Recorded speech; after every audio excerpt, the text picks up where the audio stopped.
Chapter 3, Antivillain. It's important to note that anti means in opposition to, and human is more than likely you and me. So anti-human would mean in opposition to humanity. I think it's important to bring this up because I don't think many people have considered this. And it's more than likely because of the fact that we have become so desensitized to the word and probably just think it means non-human. The reason I bring this up now is because Antihuman Inc. isn't just turning people into anthros for the hell of it, but because of potentially something that happened to our favorite anti-villain. Now, the entire plot of this episode in Antihuman holds an important event that technically didn't happen like this, but is still sort of how it happened. I understand if this is confusing, but I will help break it down. A while ago, Ivycombe did a stream that featured some lore drops for the Antihuman series, and he did say that this song specifically isn't how it went down between our favorite anti-villain and an interesting new character, Mocha, but is still an event that did sort of happen. What that means is it's how two parties perceived the other while they were talking, as Ivycombe put it. To go on a side tangent for a minute, Mocha and Gron are the same person but from two different universes. They are virtually the same person except for their eyes. Mocha's are purple while Gron's are green. This is very important because it's a detail that'll come up multiple times throughout this video and the series. And when I said they are virtually the same person, I meant it. You'll see soon. It's important to know that Mocha and Gron meet because Mocha needs support from the city council so he can rebuild the machine he used to travel between universes, which ended up stranding him here. Mocha is sent to spy on Antihuman Inc. for some reason. It's not too clear why the city council needs a spy in Antihuman, because they already know to a certain extent what Gron is doing. And Ivy did say what's going on is completely legal. However, it might be because they need to know if Gron is planning something against them or just to investigate the missing people. You know, like Vanilla Milkshake and the cybernetically enhanced slave army. You know, the usual stuff. And because he basically is Gron, is able to infiltrate Antihuman and make his way around until he accidentally runs into or encounters Gron. It's not made clear how they encounter. Bonus fact, Ivycombe and Stefanifro, another good song artist, sound pretty similar, and I think this choice was intentional to help differentiate the two. Please note, Ivy will voice Mocha and Steph will voice Gron. This is important because Mocha was designed first and Gron came out after Antihuman exploded, so thematically it makes sense for Ivy to voice Mocha and vice versa. Please know that this is more than likely isn't intentional and might just be me, but I wanted to point that out because I've noticed this detail for so long and it is killing me. Now if we redirect our attention back to the point, Mocha encounters Gron and they talk. It's evident that Mocha is concerned about meeting his doppelganger, but Gron takes an interest in Mocha and tries to convince him to join. It's important to note that one of the first things Gron says is, "Don't worry, please don't look so down. You've a problem, I have a solution, it's a perfect exchange." Which means that Gron more than likely knows what Mocha is up to and why. Interesting. He also says their suits aren't made for you, so maybe try out my point of view. This kind of means that Gron 100% knows what Mocha is doing and that he's working for the city council.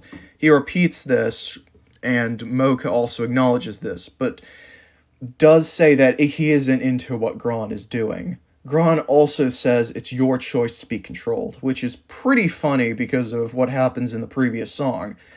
The only confusing things in this song are when Gron offers Mocha the Antihuman operation, which is interesting because they both are dragons.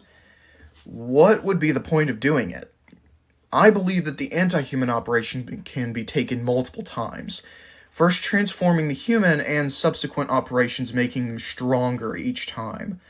Gron talks about giving up humanity later in the song, but it's unclear if he's talking to Mocha or someone skeptical about Antihuman. It's very important to know that Gron consistently states perfection isn't just a state of mind, and ascended to divine. One important thing to note is that Mocha is trans male, which kind of adds an interesting angle to the story, meaning that it wouldn't make sense for Mocha to disagree with Antihuman as a whole, but it would make sense for him to disagree with Antihuman's methods of transitioning people from human to anti-human. So I believe that, in all seriousness, that Mocha is against Antihuman's methods, and I will get into that really quickly, or really soon, because that's in the same chapter that we talk about this. I did say that Mocha and Gron are basically the same person, but I kind of forgot the detail where Gron is cis and Mocha is trans, so that's like one of the few differentiating notes to make. But anyway, back to the song. What I want to believe to be the case is that in the anti-human universe, people aren't naturally born as anti-humans, but where Mocha comes from, this is a normal thing. So Gron talks about shutting the door because there was no place for me. I've wanted more than just a life of envy, and I've cut my ties, and I've realized that you should too. Gron went and created Antihuman and tested on himself. Possibly. Some might argue that this isn't the case. Look at Vanilla Milkshake, for example. That was his first test subject, and was a great success. However, Gron could have iterated on himself while working on other people. Gron could have created Antihuman Inc. because he felt incomplete and isolated himself from friends and family. He wanted to have meaning, help others. Later songs do bring up the fact that his motivations are fair and noble, and his will won't bend for a soul.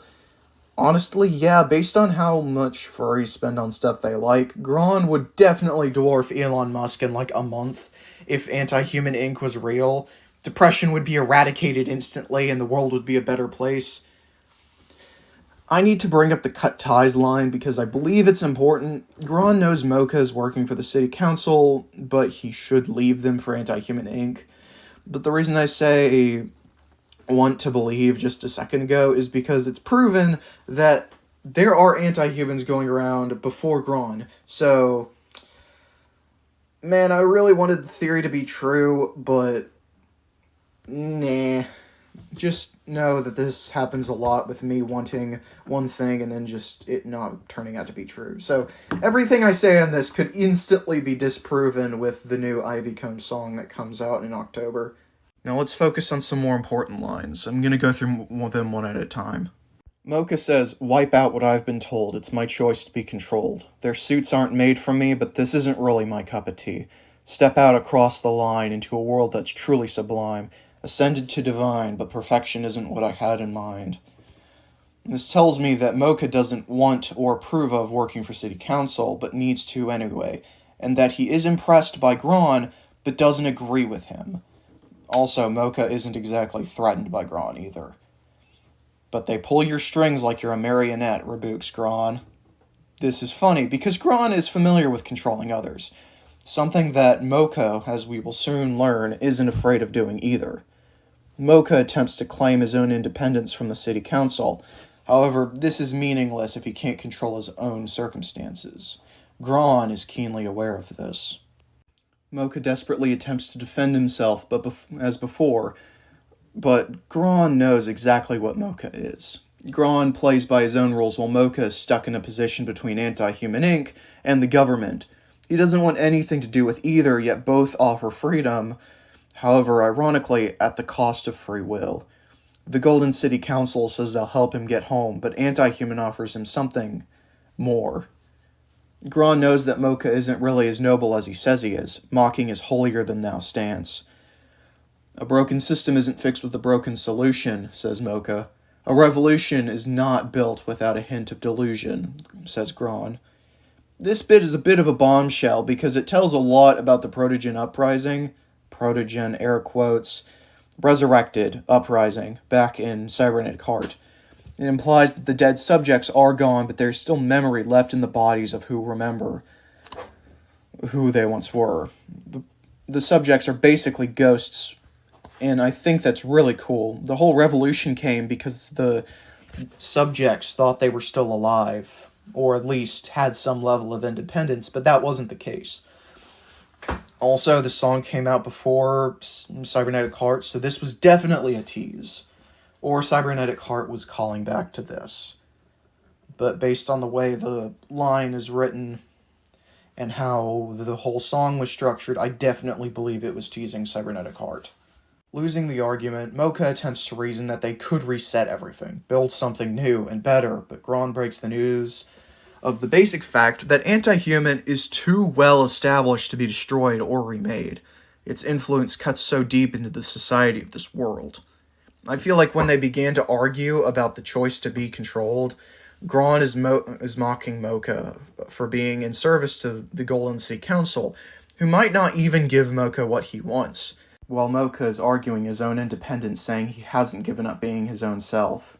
By the end of it all, the song comes down to a rap battle between the same person, one side trying to be noble and heroic but for selfish reasons, the other giving up a piece of themselves so others don't have to suffer like he did. An anti-hero and an anti-villain. How oddly poetic. But before we end the chapter, just know that Mocha isn't exactly a hero if it wasn't explicitly obvious from the start. Just desperate. And that makes him dangerous.